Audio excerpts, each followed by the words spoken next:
Director of The Water Diviner, Russell Crowe.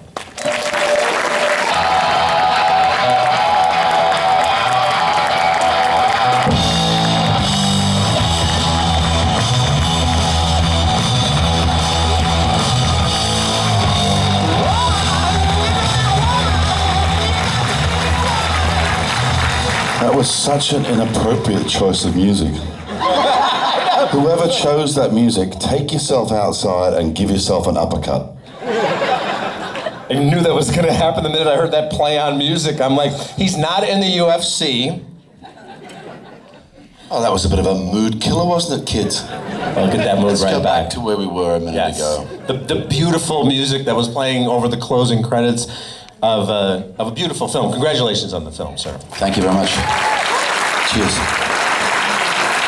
And it's kind of it's a fun experience because in a normal interview situation, if I'm talking to the star and the director of the film, we have to be coy, but because everybody has seen the film, we don't have to worry about spoiler alerts, so we can discuss it a little bit more in depth. And one of the things I love about this film is it's so many different stories. It's a historical epic, it's a war drama, it's a romance, it's a family film, and as a director, I think the obvious question is, you're somebody as an actor who's been around for a long time, and I'm sure you've had a lot of opportunities to direct before. What was it about this project that made you say, I'm going to devote not just the time you have to do as a director, but as the primary filmmaker to this project?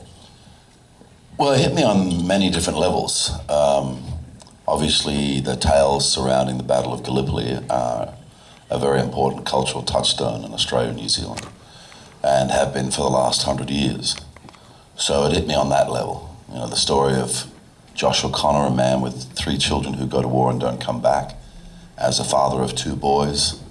It's obvious that was going to hit me at a very essential level as well. But I also thought I saw an opportunity within this script to reshape the point of view that we have on Gallipoli. And, because like most nations, when they stop to remember the sacrifice of their young soldiers, we only ever look at the conflict from our point of view. Mm-hmm. And I thought after 100 years it was time to maybe open up that perspective a little bit more and see and hear from the other side. Well, it's the 100-year anniversary, and American audiences might not know, and they know a little bit more now. And of course, the Peter Weir film Gallipoli, it's such a key historical moment, and I don't want to say a holiday, but it's a day of remembrance in Australia. And it is, I thought it was a bold stance because this is a film in which you look at it. Obviously, the protagonist is Australian, but we really get to see it from the other point of view. And there's many emotional scenes, but the scene where Joshua, rushes, the Turkish officer, and you killed my beautiful boys, and he's like, you invaded our country, and I thought that was, kind of a brave stance to take. Well, that word invasion is just not a word that we use in Australia and New Zealand. We stop on the 25th of April every year, which is what we call Anzac Day. Anzac stands for the Australian New Zealand Army Corps. And we remember the sacrifice of those young men, in fact, of men and women in the services throughout the conflicts of the past 100 years. It's very similar to your memorial. And, as I was saying before, we just don't ever take into account that other perspective. When I started using that word, invasion, people got quite upset with it at first. But what else is it? We went onto the soil of a sovereign nation that we ourselves had never had an angry word with. So when we were armed, that's what you call an invasion, folks, And, at first there was kind of a little pushback about it in Australia, but then when people started to see it in the numbers that did, that all settled down because people started to realize that, there's a lot of love in this movie. Absolutely. This movie's not trying to denigrate any level of remembrance of sacrifice. It's actually just trying to promote opening our hearts a little bit more. You've got to be done by now, son. Thanks.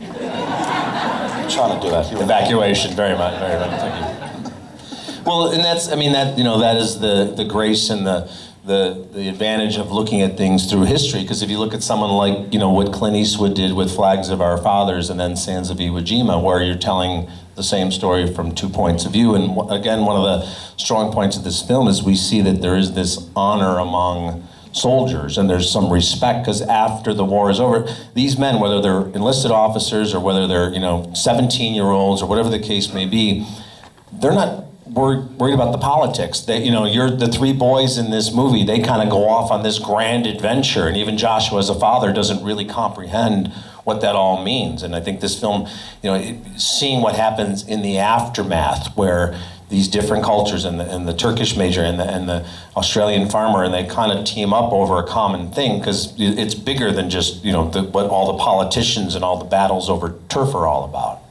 It's about humanity. So, usually there's a question at the end of a speech like that, but I'll just which leads me get to it. Which leads me to this question. Which leads me to the question of... I thought you were being, yes, good. You son of a bitch. I love Chicago. Fucking guy right here. You can't have a chat like this in LA. But that's the thing. It's like, you know, I mean, this is, as it says at the beginning of the film, it's inspired by a true story. There was someone found a letter where someone talked about a farmer who'd gone all the way there. So you want to be true to the history, but you also have to tell a story. So how do you balance, you know, being you know, respectful and true to the history and telling a dramatic story? I also think, though, if you're going to go into this sort of subject, war, you know, that you owe certain levels of respect. You owe a contemporary audience a level of respect to edge them towards the truth, if you can, you know. You owe respect to the men and women who serve our countries, to not try and fold up what they do into something that's just about bravery and courage.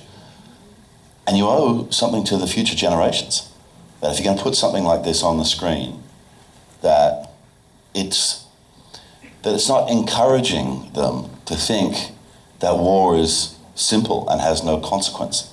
And we've seen that many, many times over the last 100 years, where we do try to wrap things up and make them convenient. But war is primarily about grief. And it never really affects the people who sign the piece of paper and say, let's go to war. It affects the young men and women who go and do their bidding, and the parents who are left behind to grieve their losses if their children don't come back. And to me, that was a prime responsibility with this film, that it be serious about the way it views those things. Yeah, and beautifully done. It's a beautifully shot film. Maybe you can tell people a little bit about the cinematographer. I know he's worked on everything from movies like Lord of the Rings, but I mean, he's gorgeously photographed. Job before this one. It's a fellow called Andrew Lesney, and Andrew and I actually shot some rock videos together where I was directing. So we knew that we worked really easily together on a film set. And, you know, we talked in terms of, all right, so now we're going to make a feature film. It's very different from a rock video. It's going to require, you know, a significantly larger amount of conversations in terms of what is going to influence us with how this movie looks. There's a period of Australian film which is often referred to as a golden era. It starts in the early 70s and finishes in the early 80s. It's the early work of Peter Weir, Fred Skepsey, Bruce Beresford, Roger Donaldson, Phil Noyce, Gillian Armstrong, directors of that nature. And a lot of them were shooting 35mm with available light. So we had a lot of conversations about shooting on 35mm. But this day and age, it's very difficult. And as we were talking about it, the very last colour lab in Australia closed its doors. So if we were going to shoot on 35mm, we would have to reopen the lab and staff it ourselves. Now, the process that you have to take film through is quite complicated. So that was very risky. And then we looked into what the services would be like shooting in Turkey for processing film. And we were going to have to fly our dailies to Hungary every day. And the cost involved in that is immense, you know. So when you have that cost stacking up and the risk stacking up, and also, you know, your moment-to-moment shooting on a film set, you know, film is not that flexible. You know, you have to, you know, reload the camera every couple of minutes. You have downtime between each reel change, because you have to make sure that things are marked correctly and everybody understands, what the next series of marks are. So we decided just to step into a digital world.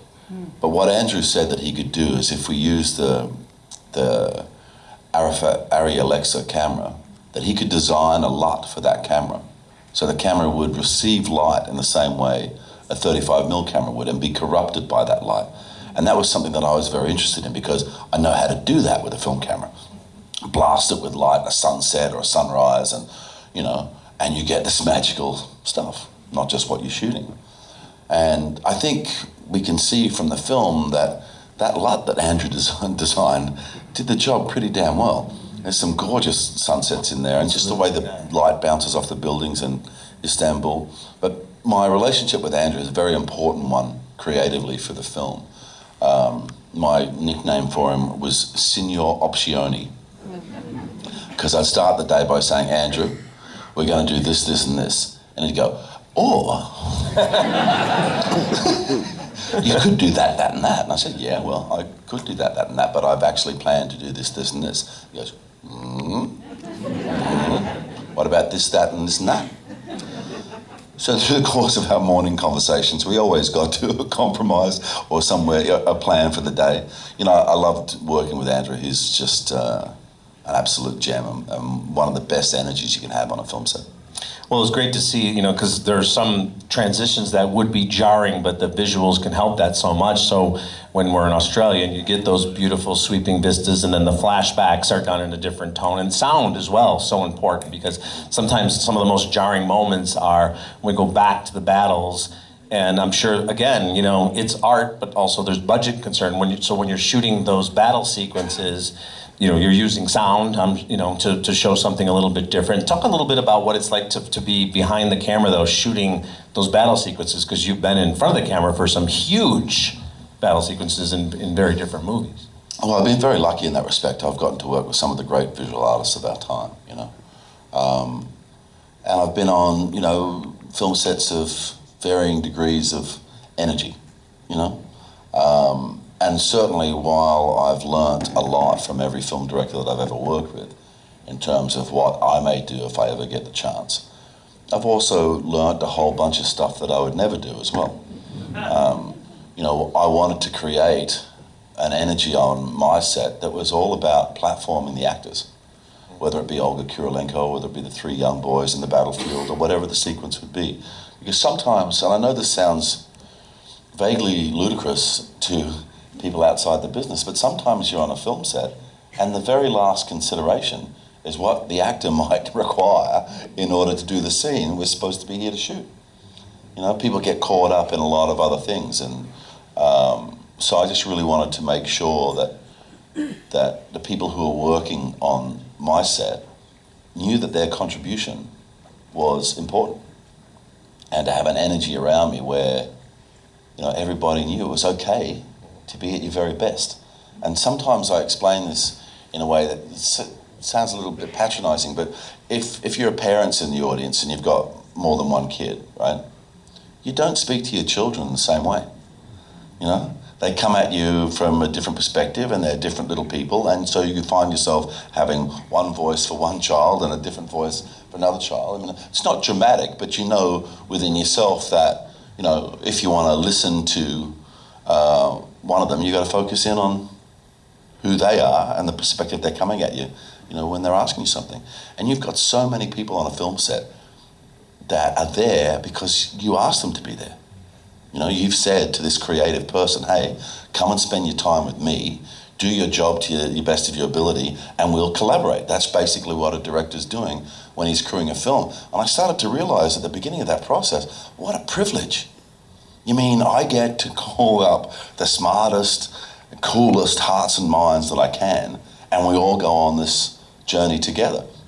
So that's the energy that I tried to create, where everybody's facing the same way. Everybody knows what we're doing. It's very easy for me to say to a crew in the morning of a work day the information they need to hear in order for my day to be more efficient. And it's also very easy for me to talk at the level of intimacy required by the actors in order for them to give their best performance. So this whole process for me was such a natural transition.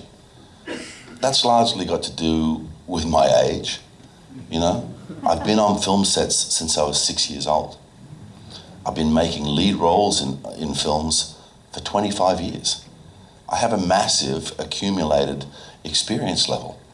You know, I've been in so many different situations and seen so many different solutions to, you know, young directors, older directors, whoever it happens to be, painting themselves into a corner and, you know, trying, sometimes unsuccessfully, to get themselves out of that corner, you know. So what I wanted to do is use the benefit of that experience, not only to set the right tone for the crew, but certainly to put this group of young actors through a process that they would simply come out the other end more knowledgeable about their job. You know, so I just showed them what I did. We had, you know, if you're doing a little independent film like this, you've got a small budget, you have a defined schedule, and you have a defined set of assets. How you choose to use them is, you know, where the film can live or die. So I chose to use some of what I had available, purely about preparation. Now later on in the schedule, I'm trying to do a riot scene in Istanbul, and historically, on that particular day, there was 2,500 Turkish people protesting in the streets. I had 21. I had to be very compact, shall we say, with my shot selection. But that's, you know, the giving and the taking of independent movies. But what the benefit that it brought to me is no actor arrives on my set without being totally prepared and ready to go. And, you know, I think I did a boot camp with them in October with those young boys for that scene in particular, that we didn't shoot until February. You know, I took them on these long days of adventure, you know, like long walks, yoga, weight sessions, horse riding, weaponry training, you know, 50-kilometre bike rides. I taught them archery because